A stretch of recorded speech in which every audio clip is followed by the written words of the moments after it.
जो हमारे सूक्ष्म शरीर, स्थूल शरीर, कारण शरीर, महाकारण शरीर, परम महाकारण शरीर, और फिर अंत में लाइट का शरीर, परम लाइट की बॉडी, ये सभी मैं थोड़ा समझाता हूँ कि जल और मिट्टी का स्थूल शरीर है, उसके अंदर सूक्ष्म शरीर है वायु और अग्नि का, और जो कारण शरीर है वो आकाश तत्व का है।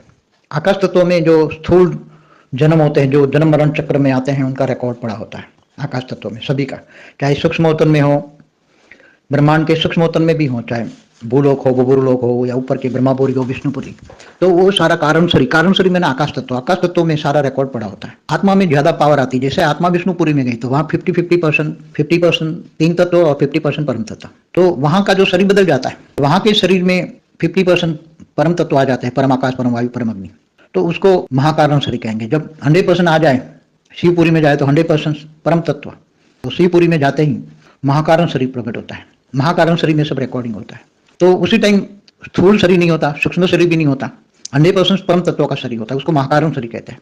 परम आकाश, परम वायु, परम अग्नि का होता है। और जब आत्मा बीजरूप अवस्था निराकारी बन के परमधाम में चली जाती है, वो अभ्यास करना पड़ता है निराकारी बनने के लिए भी, ऊपर जाने के लिए परमधाम में, तो आत्मा बिंदु बन गए निराकारी, तो कोई सारण नहीं है, कोई भी शरीर नहीं है उसमें, तो कर्मातीत अवस्था हो जाती है। आत्मा कर्मातीत अवस्था हो जाती है तो भावातीत, त्रिगुणातीत, सतो रजो तमो से परे हो जाती है। तमो कहाँ होता है? 5 तत्वों में होती है, तो तमो प्रधान होता है। जब विष्णुपुरी में जाते हैं तो रजो प्रधान होता है।